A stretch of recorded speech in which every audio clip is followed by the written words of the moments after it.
Hello guys, कैसे हैं आप लोग। आशा करता हूँ बहुत अच्छा कर रहे होंगे। देखो, आप बिगनर हो या आपने एसएससी सीजीएल 2023 का एग्जाम दिया है, ये वीडियो आप जरूर देखें। स्पेशली बिगनर हो तो कंप्लीट वीडियो देखें। वीडियो थोड़ा लंबा होगा क्योंकि एक एक चीज़ मैंने डिस्कस करी है कि आप कैसे स्क्रैच से पढ़ के एसएससी सीजीएल 2024 का एग्जाम फर्स्ट अटेम्प्ट में क्लियर कर सकते हो। देखो, मैंने फर्स्ट अटेम्प्ट में क्लियर किया है तो आप भी कर सकते हैं। थोड़ा सा बहुत अच्छे से आपको तैयारी करनी पड़ेगी, थोड़ा सा स्ट्रेटेजिकली आपको तैयारी करनी पड़ेगी। वो एक एक चीज़ मैंने डिस्कस करी है। पूरा मैंने 4 पेपर बनाए, चारों सब्जेक्ट के, और मैं एक एक चीज़ आपको टेबल पे लिख लिख के बताने वाला हूँ। बिकॉज ये फेस वीडियो सिर्फ इंट्रोडक्शन के लिए मैंने बताया, पूरा वीडियो आपका पेन पेपर पे होने वाला है। ठीक है, मेरे बारे में बता देता हूँ। पहले मैं दिल्ली पुलिस में काम करता था एज ए सब इंस्पेक्टर। अभी मैं एक्साइज इंस्पेक्टर हूँ सीजीएल के थ्रू, और मेरी दिल्ली जोन में मेरी पोस्टिंग है। ठीक है, ये वीडियो मैं कंप्लीट डिटेल बताने वाला हूँ, इसलिए थोड़ा सा बड़ा है वीडियो। डोंट वरी, बट आपको एक एक चीज़ यहाँ पे मिलने वाले। ठीक है, अभी चलते हैं पेन पेपर मोड पे और एक एक चीज़ यहाँ पे डिस्कस करते हैं। हाँ, तो देखो अब शुरू करते हैं। HDR में वीडियो बना रहा हूँ ताकि आपको थोड़ा सा दिख जाए सारी चीज़ें। ठीक है, एसएससी सीजीएल 2024 अपना टारगेट रहेगा। ठीक है, और ये बिगिनर के लिए है, एकदम पूरी स्ट्रेटेजी बिगिनर के लिए। अगर लेकिन आप ऑलरेडी अटैम्प्ट कर चुके हो पेपर, तो आप भी इसे देख लो। कोई चीज़ आपको मिस हो रही है तो आप इसमें आपको आइडिया लग जाएगा। ठीक है, और जॉब आपको पता है सीजीएल के थ्रू कितनी सारी जॉब मिलती है। सीजीएल के थ्रू देखो 4800 ग्रेड पे की जॉब भी मिलती है, 4600 की जॉब भी मिलती है। ठीक है, 2800 भी मिलती है, 2400 भी मिलती है, एज पर योर रैंकिंग। ठीक है, जितनी अच्छी आपकी रैंकिंग होगी उतनी अच्छी आपको ग्रेड पे की जॉब यहाँ पे मिलने वाली है। जो मेरे बारे में अपने आपको ऑलरेडी बता चुका हूँ मैं, और इसके बाद शुरू करते हैं। देखो, पैटर्न से शुरू करेंगे, उसके बाद अपना टारगेट डिस्कस करेंगे, और टारगेट में क्या क्या प्रायोरिटी आपकी होनी चाहिए वो डिस्कस करेंगे, और फिर हम 1 बाय 1 सारी चीज़ें आप यहाँ पे डिस्कस करने वाले हैं। देखो, पैटर्न की बात करें तो पिछले 1-2 साल से पैटर्न चेंज हो चुका है। ठीक है, पहले जो पैटर्न आता था वो अब नहीं आता है। पैटर्न मतलब सब्जेक्ट चारों वही है, बट अब टियर 1 को क्वालिफाइंग ओनली कर दिया। अब टियर 1 के मार्क्स अब यहाँ पे जुड़ते नहीं है, पहले जुड़ते थे। टियर 1 क्वालिफाइंग है, लेकिन जो सेम टियर 1 पहले आता था वही आता है। 4 सब्जेक्ट आते हैं, मैथ्स, रीजनिंग, जीएस, इंग्लिश। चारों के 25-25 क्वेश्चन आते हैं, और टोटल 100 क्वेश्चन 200 नंबर के आते हैं। ठीक है, इसकी जो पिछले साल का अगर आप ट्रेंड देखोगे कट ऑफ का, तो लगभग 150 आप अगर स्कोर करते हो तो आराम से आपकी कट ऑफ निकल जाएगी। ये 130 से 140 के बीच में कट ऑफ रहती है, तो हम थोड़ा सा अच्छा स्कोर लेके यहाँ पे टारगेट करके चलेंगे तो कट ऑफ की टेंशन आपके नहीं रहेगी। आप आराम से मेंस की डायरेक्ट तैयारी यहाँ पे कर सकते हैं। मेंस में क्या होता है, मेंस में वही 4 सब्जेक्ट आते हैं, सिर्फ क्या होता है इनका वेटेज डिफरेंस हो गया। देखो, मैथ्स में आता है 90 नंबर का, जिसमें 30 क्वेश्चन आते हैं, 3 नंबर के हिसाब से 90 नंबर। रीजनिंग 30 क्वेश्चन 90 नंबर, और इंग्लिश 45 क्वेश्चन आते हैं यहाँ पे, और जीएस के 75 मतलब नंबर होते हैं। 75 मतलब 25 क्वेश्चन यहाँ पे आते हैं। ठीक है, ऐसे वेटेज है। टोटल 390 का आपका पेपर होगा, इसमें से ही फाइनल कट ऑफ जाएगी। पहले डिस्क्रिप्टिव पेपर होता है जिसमें आपको ऐसे राइटिंग वगैरह करनी होती थी, लेकिन वो अब हटा दिया है। ठीक है, एसएससी ने अब डिस्क्रिप्टिव वगैरह का कोई टेंशन नहीं है आपको। आपका टारगेट क्या होना चाहिए वो अगर मैं डिस्कस करूं, ठीक है, तो आपका टारगेट लगभग, मैं आपको बता देता हूं, लगभग 330 प्लस। बहुत अच्छा स्कोर है, बट आपका ये टारगेट होना चाहिए अगर आप 4600 ग्रेड पे की जॉब यहाँ पे टारगेट कर रहे हो। क्योंकि बच्चे बहुत पढ़ते हैं आजकल, अच्छा स्कोर उनका आता है, तो ऐसा नहीं है कि आप ही सिर्फ पढ़ने वाले हो और आपका स्कोर आ रहा हुआ है। तो सब कोई, हर कोई पढ़ रहा है, हर कोई अच्छा स्कोर कर रहा है, तो आप लगभग 330 प्लस टारगेट लेके चलो 390 में से। ठीक है, इसमें जो प्रायोरिटी आपकी होनी चाहिए वो ऐसी होनी चाहिए। देखो, 2 तरीके की प्रायोरिटी आप डिसाइड कर सकते हो। आप मैथ्स और रीजनिंग में अगर आप होशियार हो, दोनों को इक्वल लेके चल सकते हो, फिर भी आपको इंग्लिश हाईएस्ट प्रायोरिटी देनी पड़ेगी, फिर मैथ्स, फिर रीजनिंग, फिर जीके। बिकॉज जीके थोड़ी सी अनप्रेडिक्टेबल आती है, स्कोर कम आता है इसमें, बहुत कुछ पढ़ने के बाद भी कम स्कोर होता है यहाँ पे। तो उस हिसाब से अगर आपकी मैथ्स और रीजनिंग दोनों वीक है, तो पहले आपकी प्रायोरिटी होनी चाहिए रीजनिंग, फिर मैथ्स। तो इंग्लिश, रीजनिंग, मैथ्स और जीके, ये आपकी प्रायोरिटी होनी चाहिए अगर आपकी मैथ्स और रीजनिंग दोनों वीक है। ठीक है, वीक और दोनों अच्छी है तो आप मैथ्स पढ़ो, रीजनिंग पढ़ो, आपके लिए कोई दिक्कत नहीं है। ठीक है, 330 का टारगेट रहेगा अपना, प्रायोरिटी हमारी ये रहेगी। ये सब चीज़ें डिस्कस करेंगे हम 1 बाय 1। ठीक है, थोड़ा सा घर के बगल में एक काम चल रहा है, तो वो भाई उसको टोकना भी नहीं चाहा, बिकॉज उसका भी बिजनेस है। हम थोड़ी सी आवाज़ डिस्टर्बेंस आ रही है तो उसको बियर करें। ठीक है दोस्तों, अब देखो मैथ्स की बात करेंगे। सबसे पहले इंपॉर्टेंट चीज़ हो जाती है मैथ्स और रीजनिंग, इसकी बात कर लेते हैं। ठीक है, क्या करना है आपको 1 बाय 1, ये जो पूरे एरो है, इसके बाद कि इसके बाद ये करना है, इसके बाद ये करना है, इस हिसाब से आपको चीज़ें समझनी पड़ेगी। ठीक है, सबसे पहले क्या करना है आपको, जो नोटिफिकेशन है 2023 का, वहाँ से सिलेबस उठा लो। ठीक है, मैथ्स का सिलेबस उठा लो, या कोई वीडियो सर्च कर लो यूट्यूब पे कि एसएससी सीजीएल मैथ सिलेबस, तो तो वहाँ पे आपको पूरा सिलेबस टॉपिक वाइज सिलेबस मिल जाएगा, ठीक है। हो सकता है जो नोटिफिकेशन में सिलेबस है उसमें थोड़ा सा कंफ्यूजन आपको, इसलिए वीडियो मैं प्रेफर करूँगा। आप कोई वीडियो उठाओ, उसमें से देखो एसएससी सीजीएल में कौन सा सिलेबस पूछा जाता है, ठीक है। उसके बाद आपको क्या करना है, या तो देखो आप, मैं ऐसा नहीं बोलता कि आप कोचिंग करो या फिर आप सेल्फ स्टडी करो, वो either way you are doing good, ठीक है। अगर आप वीक हो, ठीक है, तो आप कोचिंग ज्वाइन करो, ये मेरी सजेशन है। अगर आप थोड़े से अच्छे हो, एवरेज हो मैथ्स में, तो आप सेल्फ स्टडी से आराम से कर लोगे। मेरी बात बताऊं तो मैंने सेल्फ स्टडी से करी थी और मैं बहुत अच्छा नहीं था, मैं एवरेज स्टूडेंट ही था, ठीक है। एवरेज स्टूडेंट था मैं, इंग्लिश में भी एवरेज था, इंग्लिश में बिलो एवरेज था, लेकिन सीजीएल के एग्जाम से पहले तक मैं एवरेज हो चुका था। उसके बाद मैं मैथ्स की बात करूं तो मैं एवरेज ही था, ठीक है। मैंने सेल्फ स्टडी से करा था। You can decide according to yourself कि तुम्हारी लेवल क्या है, ठीक है। अब आपको क्या करना है, कोचिंग भी जा रहे हो, सेल्फ कर रहे हो, तो भी एक एक टॉपिक उठा के आपको सिलेबस पूरा कवर करना है। एक टॉपिक उठाया, उस टॉपिक की थ्योरी पढ़ी आपने, उस थ्योरी से आपने नोट्स बनाए। कोचिंग वाले तो नोट्स कोचिंग के लिखा देते हैं, आपने पढ़ रहे हो तो आप अपने नोट्स लिखा लोगे, ठीक है। जो भी जैसे भी बना रहे हो आप नोट्स बनाना, ठीक है। जैसे मान लो आपने परसेंटेज चैप्टर पढ़ लिया, एक परसेंटेज चैप्टर पढ़ा, उसके नोट्स बनाया आपने, उसी टॉपिक के अब आपको क्वेश्चंस लगाने हैं, ठीक है। और टॉपिक है नहीं, उसी क्वेश्चंस के आपके क्वेश्चंस लगाने और वो प्रीवियस ईयर क्वेश्चंस होंगे, ठीक है। ये ध्यान रख लेना, स्टार्टिंग में सिर्फ और सिर्फ आपको प्रीवियस ईयर के इजी क्वेश्चंस लगाने, हार्ड में मत फंस जाना। पहली जो रीडिंग है आपकी, इजी क्वेश्चंस करो, अपना कॉन्फिडेंस बढ़ाओ, बहुत इजी।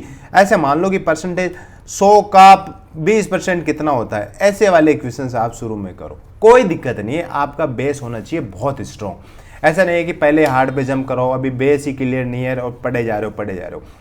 जब आपका ये एक एक टॉपिक ऐसे ऐसे कर करके आप जब सिलेबस कंप्लीट कर लोगे, ठीक है, उसके बाद क्या करना है, जब आप टॉपिक पढ़ाते हैं, जैसे टीचर क्या टॉपिक पढ़ाता है, आप नोट्स बनाते हो, ज़्यादा टाइम आपके पास प्रैक्टिस का बचेगा नहीं। ये मैं मेरे अपने एक्सपीरियंस से बता रहा हूँ। तो आपको क्या करना है, पहले जितने भी टॉपिक है उनके 50-60 क्वेश्चंस भी आप लगा रहे हो तो बहुत है, ठीक है। जब एक बार सिलेबस कंप्लीट हो जाएगा तो क्या करना है, एक बार सारे इजी क्वेश्चंस उठा लेना है। जो इजी क्वेश्चंस है वो उठा लो, कोई भी प्रीवियस ईयर की बुक है, बुक लिस्ट में अगली बार डिस्कस कर लूँगा डिटेल में, ठीक है।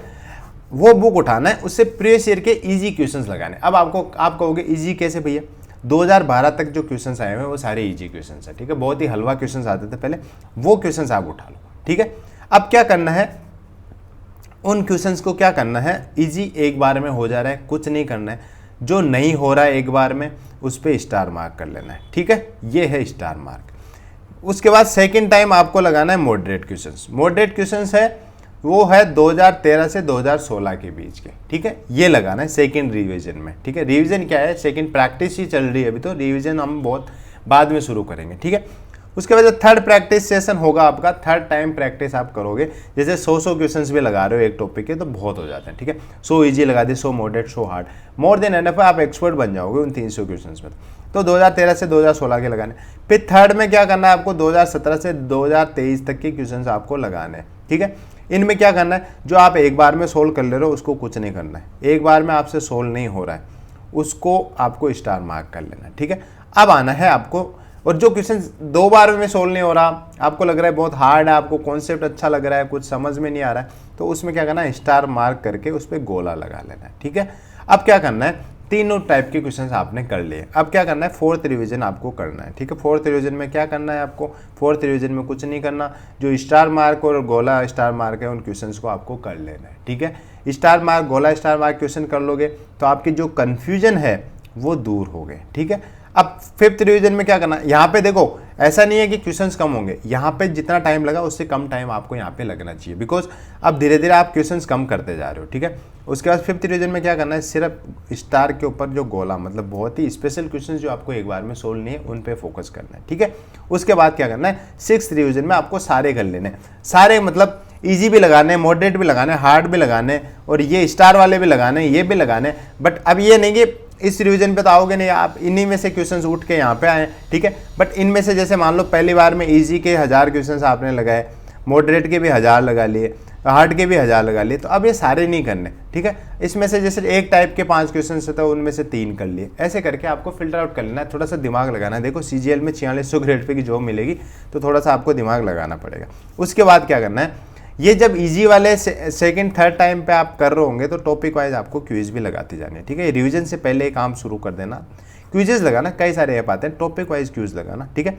उसके बाद जो मॉक टेस्ट लगाओगे सारा सिलेबस हो जाए, एक बार मैथ्स का भी आपका सिलेबस हो जाए, रीजनिंग का भी सिलेबस हो जाए, इंग्लिश का भी हो जाए, जीएस का भी थोड़ा बेसिक सिलेबस हो जाए, फिर हम मॉक टेस्ट पे आएंगे और मॉक टेस्ट कंप्लीट टेस्ट होगा वो ही लगाना, ठीक है। मॉक टेस्ट कुछ होता ही नहीं है, जो अगर टॉपिक वाइज कुछ मॉक लगाना नहीं है, टॉपिक मतलब जैसे मैथ्स का सिर्फ मॉक नहीं लगाना है, कुछ नहीं होता, मैथ्स का जो क्विज ही बोलेंगे उसको, क्विज लगानी छोटी छोटी, ठीक है। अलग से कैलकुलेशन स्पीड के लिए ऐप आते हैं कई सारे गूगल पे, वो वाले डाउनलोड कर लेना। स्क्वायर की और क्यूब और टेबल ये सब आपको कंटेस्ट हो जानी चाहिए, मतलब रट लो इनको, ठीक है। रट लो, कैसे लिखोगे, रट लो, ये रट लो, इनको रट्टा मारना है। ऐसे कोई नींद में से उठा के पूछ ले भाई 16 का स्क्वायर कितना है, तो तुरंत बता दो यार 256 होता है, ठीक है। 17 का 289, ऐसे करके आपको याद होना चाहिए। अब मैं तो धीरे धीरे भूलने में लग गया हूँ, ठीक है। मेरे जो बहुत टाइम हो गया यार, 2-3 साल हो गए इन चीज़ों से दूर हुए हुए, ठीक है। अब देखो रीजनिंग का क्या स्ट्रेटेजी है भैया, रीजनिंग का कोई स्ट्रेटेजी नहीं, रीजनिंग का वही स्ट्रेटेजी है जो मैथ्स में आपने फॉलो करना है, सेम तरीके से रीजनिंग पढ़नी है आपको। बट रीजनिंग में एक कैच है, रीजनिंग में एक थोड़ा सा डिफरेंस ये है कि रीजनिंग में आपको सिर्फ उन्हीं टॉपिक को अच्छे से पढ़ना है जो हार्ड है, ठीक है। देखो पेपर वाले पेपर कटिंग के क्वेश्चंस आते हैं, मिरर वाले क्वेश्चंस आते हैं, वो हार्ड है, उन पे मतलब इजी है, उन पे ज़्यादा टाइम वेस्ट नहीं करना है आपको, इजी चीज़ें नहीं करनी है। जो हार्ड लगते हैं, ठीक है, जो हार्ड लगते हैं, कोडिंग डिकोडिंग हो गए, नंबर वाले, नंबर सिस्टम के क्वेश्चंस, मतलब जो नंबर के वाले हैं वो वाले जो क्वेश्चंस आते हैं ना, उनको ज़्यादा से ज़्यादा आपको प्रैक्टिस करना है और उन्हीं क्वेश्चंस को ज़्यादा से ज़्यादा आपको टाइम देना है रीजनिंग में। देखो रीजनिंग पहले आप एक्सपर्ट बन जाओ, रीजनिंग में 90 में से आप 80 नंबर जब आने लग जाए ना, तब ज़्यादा फोकस आपका मैथ्स पे जाना चाहिए। अगर आपकी मैथ्स और रीजनिंग वीक है तो मैंने स्टार्टिंग में बताया था आपका कॉन्सेप्ट की किसको कितना टाइम देना है, ठीक है। उसके बाद हम आते हैं इंग्लिश पे, ठीक है। देखो इंग्लिश बहुत अच्छा है, आपको करना है क्योंकि इसमें स्कोर आपको 135 चाहिए। रीजनिंग वो मैं इंग्लिश करने के लिए आपको 2 हिस्सों में मैं बांट देता हूँ, ठीक है। बुरा किसी को नहीं मानना है, आपकी वीक भी हो सकती है, आपकी एवरेज भी होती है। आप बहुत अच्छा कर सकते हो तो फिर तो स्ट्रेटेजी देखो ही मत, ठीक है। आपके अभी से 135 में से 130 आ रहे हैं तो क्या स्ट्रेटेजी देखोगे, फिर I am not a competent enough to guide you, ठीक है।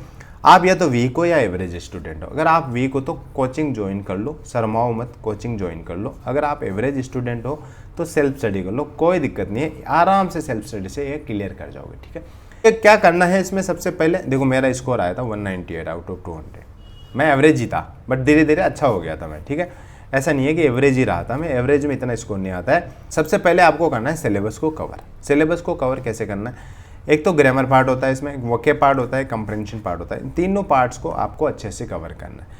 ग्रामर के लिए थ्योरी और क्वेश्चंस लगाने हैं, वोकैब के लिए डेली आपको वोकैब करनी है, कंप्रेंशन के लिए आपको न्यूज़पेपर पढ़ना है। अब मैं एक एक चीज़ आपको बता देता हूँ कि कैसे ग्रामर पढ़ना है, कैसे वोकैब पढ़ना है।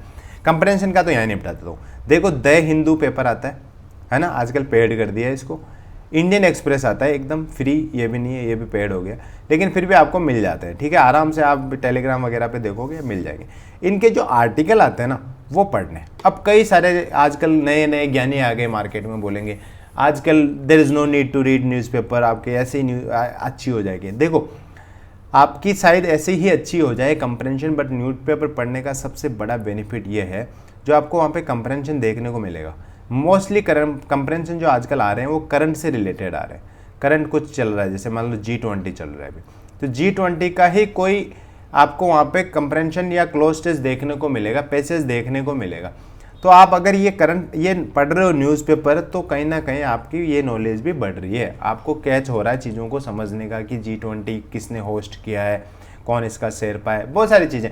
तो वो वाली चीज़ें आप न्यूज़पेपर का अगर आर्टिकल पढ़ रहे हो तो इंग्लिश भी इंप्रूव हो रही है, प्लस आपको धीरे धीरे ये चीज़ें में पता चलनी। तो I will still give priority to this और अदर थिंग्स लाइक नॉवल वगैरह पढ़ना है तो पहले न्यूज़पेपर आप आर्टिकल स्टार्ट कर सकते हो, ठीक है। उसके बाद हम शुरू करते हैं ग्रामर कैसे कंप्लीट करना है। ग्रामर के लिए आपको क्या करना है, या तो कोचिंग कर रहे हो या आप सेल्फ कर रहे हो। अगर आप वीक हो, ठीक है, तो आपको नोट्स बनाने हैं खुद के, ठीक है। अगर आप एवरेज प्लस हो तो आपको नोट्स की जरूरत नहीं है। जो बुक आप जिस भी बुक को आप यूज़ कर रहे हो ग्रामर के लिए, उसी में आप क्या करोगे, उसी में आप अंडरलाइन कर करके काम निकाल लोगे, ठीक है। उसके बाद आपको प्रीवियस ईयर के प्रैक्टिस क्वेश्चंस लगाने। जैसे मान लो कि आपने कोई भी नाउन पढ़ा, प्रोनाउन पढ़ा, कुछ भी टॉपिक पढ़ा है आपने, उसका प्रीवियस ईयर का क्वेश्चंस लगाओ साथ साथ, प्लस उस बुक के जो पीछे दिए हुए हैं क्वेश्चंस वो भी जरूर करो, ठीक है, वो भी मस्ट है। प्लस प्रीवियस ईयर क्वेश्चंस लगाओ, आपको पता चलेगा कि मैंने पढ़ा क्या है, आ क्या रहा है, ठीक है, एग्जाम में, ये बहुत जरूरी है।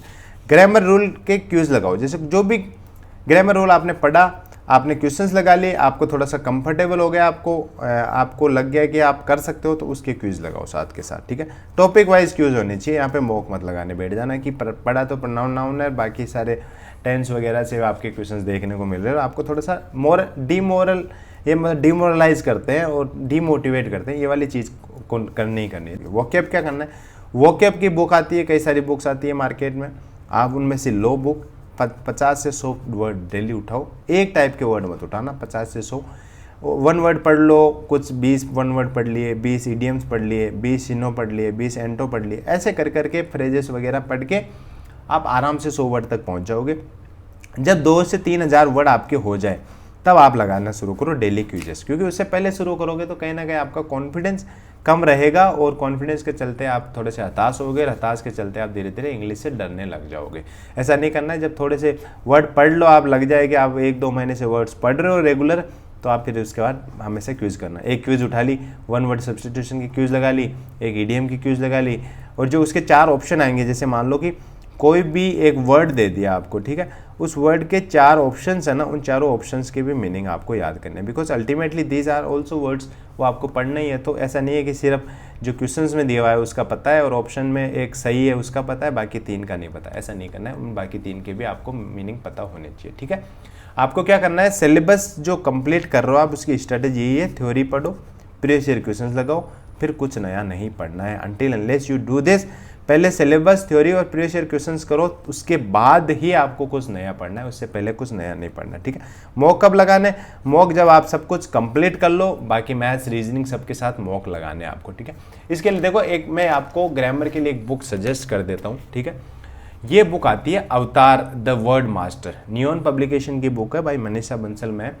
ये बहुत अच्छी बुक है और लगभग सारे इसमें आपको वोकेबलरी के वर्ड्स यहाँ पे मिल जाएंगे। स्पेशली आप जो तैयारी कर रहे हो तो 10,000 वर्ड प्लस ये विद डेफिनेशन आपको मिलेंगे, synonym, antonym, spelling, concept, test भी है इसमें, सारे रूट वर्ड के साथ तैयार करें हैं, ठीक है। ये एक मैं कुछ चीज़ें दिखा देता हूँ इसमें क्या होता है, हिंदी इंग्लिश सब में मीनिंग भी दिया हुआ है, आपको अच्छे से एक्सप्लेन भी करा हुआ है। इसमें क्या हुआ है, बहुत अच्छे से चीज़ों को अरेंज करा हुआ है, शायद ABCD के हिसाब से तो रूट वर्ड को अरेंज करा हुआ है, फिर एक रूट वर्ड से जितने वर्ड बनते हैं उनको, प्लस उनका हिंदी मीनिंग, और उन कौन कौन से एग्जाम में वो पूछा गया है अब तक, वो सारी चीज़ें, प्लस वो कितने वर्ड्स वो बना रहा है, क्योंकि सेम टाइप के वर्ड आप अरेंज करोगे चीज़ों को तो आपको जल्दी याद होंगे, ठीक है। तो ये वाली बुक आप चेकआउट कर सकते हैं, बहुत अच्छी बुक है, डिस्क्रिप्शन में इसका लिंक मिल जाएगा, बहुत अच्छी बुक है। इसके बाद आपको शायद ही कोई बुक की जरूरत पड़ेगी अगर CGL की आप तैयारी कर रहे हैं। अब बात करते हैं हम GS की, ठीक है। GS में क्या है, आजकल थोड़ी सी GS अनप्रडिक्टेबल हो गई है। अनप्रडिक्टेबल मतलब आप बोलो कि भैया मैं तो